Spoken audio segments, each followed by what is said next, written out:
Shalom, salam sejahtera untuk kita semua. Kita berjumpa lagi dalam program 100 Hari Berdoa.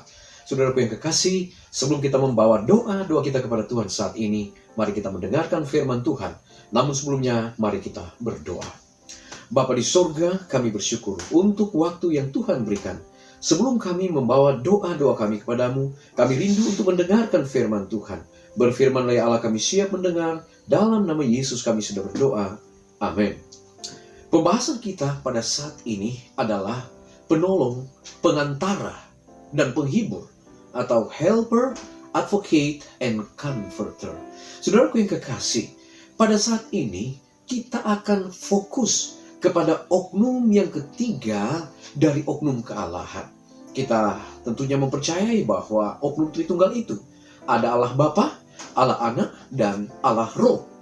Nah, kalau kita melihat di dalam pelajaran kita saat ini, dalam Alkitab banyak menyatakan bahwa Roh Kudus itu adalah merupakan satu pribadi, bukan sebuah kekuatan yang tidak mempunyai pribadi. Perkataan yang mengatakan karena berkenan kepada Roh Kudus dan kepada kami di dalam Kisah pasalnya yang ke-15 ayat 28, ini menunjukkan bahwa umat percaya yang mula-mula itu menganggap Roh Kudus sebagai satu pribadi. Kristus juga berbicara mengenai dia sebagai satu pribadi yang jelas. Di dalam Yohanes 16 ayat 14 mengatakan, ia akan memuliakan aku. Katanya, sebab ia akan memberitakan kepadamu apa yang diterimanya daripadaku. Kitab suci menunjuk kepada Allah Tritunggal, menyatakan Roh Kudus adalah satu pribadi. Saudaraku yang kekasih, saat ini banyak yang sementara memperbincangkan, mempertentangkan tentang oknum ketiga dari kealahan. Ada yang mengatakan bahwa dia bukanlah satu pribadi. Ada yang mengatakan bahwa kita hanyalah ada Dwitunggal atau Allah Bapa dan Allah Anak. Dan mereka tidak mempercayai akan Allah Roh. Tetapi dengan tegas dan jelas, Alkitab mengatakan bahwa Roh Kudus adalah satu pribadi, bukan sebuah kekuatan yang tidak mempunyai pribadi. Nah, saudaraku yang kekasih dalam Tuhan kita Yesus Kristus, apa yang dilakukan Roh bagi orang-orang beriman? Yang pertama adalah Roh menolong orang-orang percaya. Roh menolong orang-orang percaya untuk menolong mereka, mengarahkan mereka, menuntun mereka, memikirkan dan melakukan apa yang sesuai dengan kehendak dan tuntunan dari Roh Kudus itu sendiri.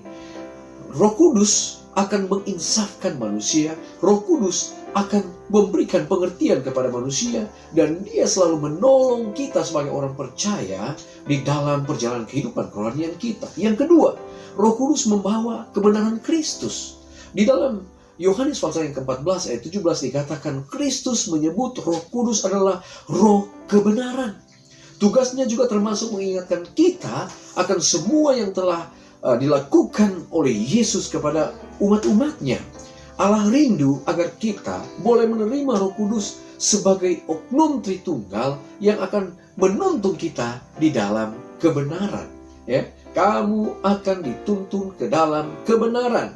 Kemudian yang ketiga, ia membawa hadirat Kristus. Saudaraku yang kekasih, Roh Kudus dikatakan bahwa dia akan menuntun umat-umatnya. Dia akan membawa kita ke hadirat Kristus. Pekabaran yang disampaikannya bukan saja mengenai Kristus, tetapi juga hadirat Kristus. Yang keempat, ia menuntun jalannya jemaat. Karena Roh Kudus, dia akan menghadirkan hadirat Kristus. Dia akan menjadi wakil sejati Kristus di antara umat-umatnya. Dan saudaraku yang kekasih dalam Tuhan kita Yesus Kristus, bagian yang kelima, ia melengkapi jemaat dengan karunia istimewa. Ini sangat penting, saudara-saudara. Roh Kudus telah mencurahkan karunia-karunia istimewa kepada umat-umat Allah. Karunia-karunia yang Tuhan anugerahkan untuk menyokong pekerjaan Tuhan. Karunia-karunia rohani yang Tuhan berikan untuk mensupport akan pelayanan pekerjaan Tuhan di atas muka bumi ini. Kemudian yang keenam, ia mengasihi hati orang percaya. Dikatakan bahwa rasa ingin tahu Paulus terhadap murid-murid yang tinggal di Efesus dinyatakan sebagai berikut. Sudahkah kamu menerima Roh Kudus ketika kamu menjadi percaya? Saudaraku yang kekasih, Roh Kudus ini akan menginsafkan hati manusia.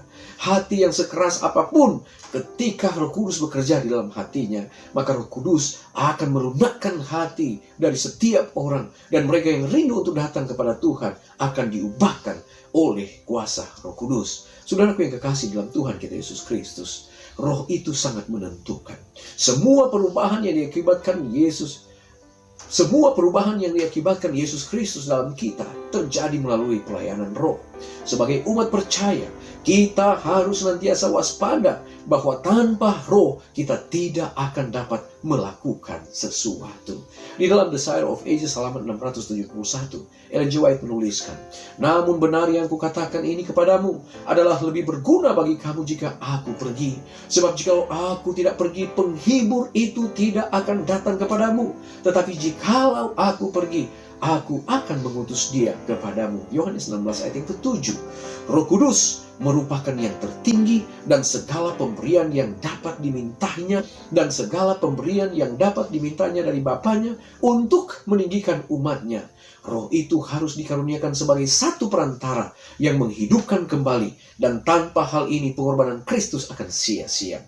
Dosa dapat dilawan dan dikalahkan hanya dengan perantaran kuasa oknum ketiga dari kealahan. Rohlah yang mensukseskan apa yang telah dikerjakan oleh penebus dunia. Dengan Roh, hati dijadikan suci. Dengan perantaran Roh, orang percaya mengambil bagian dari sifat ilahi. Kristus telah memberikan Rohnya sebagai kuasa ilahi untuk mengalahkan segala kecenderungan bawaan dan kecenderungan yang dipelihara kepada kejahatan, dan untuk menanamkan tabiatnya sendiri kepada jemaatnya. Tentang Roh Kudus, Yesus berkata, "Ia akan memuliakan aku." Saudaraku yang kekasih, pertanyaan yang perlu kita renungkan saat ini, pernahkah Anda menghargai sepenuhnya karunia Roh Kudus yang luar biasa itu? Dia adalah bagian dari oknum Tritunggal, dari kealahan, Allah Bapa, Allah Anak, dan Allah Roh. Dan dia dikirim kepada Anda sebagai karunia dari Yesus. Dia berbicara, dia memimpin, dia menghukum, dia membantu, dia menghibur dan mengubah engkau, dan memberdayakan lebih seperti Yesus kita yang pengasih.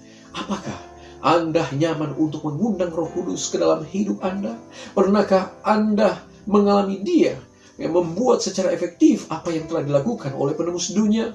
Mengapa tidak menerima karunia Roh Kudus dari Yesus dan mengundang Dia ke dalam hati Anda? Memberikan Dia akses ke setiap aspek kehidupan Anda? Saudara, ajakan saya pada kita semua pada saat ini, marilah kita meminta Roh Kudus untuk menuntun kehidupan kita, menuntun hati kita, menuntun pikiran kita, agar setiap apa yang kita pikirkan, apa yang kita lakukan, apa yang kita kerjakan, semuanya atas tuntunan Roh Kudus. Tuhan Yesus memberkati kita pada saat ini. Amin. Baik, saudara, kita akan datang pada doa. Saat ini kita berdoa bagi anggota gereja di Nigeria yang terkena dampak penganiayaan dan pelecehan dari berbagai bandit dan bahkan pejabat setempat. Kita juga berdoa untuk rencana membangun pusat gaya hidup di Jawa Barat. Dan kita juga berdoa untuk pusat Origins di Kepulauan Galapagos, di mana Origins adalah museum teknologi tinggi pertama gereja. Kita minta agar Tuhan meletakkan tangannya di atasnya. Dan kita juga berdoa untuk Martina R yang telah bergumul melawan penyakit autoimun selama 2 tahun. Baik, saudara, mari kita sisihkan waktu kita untuk berdoa bersama-sama. Kita satu di dalam doa. Bapa di sorga, kami bersyukur Tuhan, oleh karena berkat-Mu menjadi bagian kami. Kami boleh dipertemukan lagi dalam program 100 hari berdoa.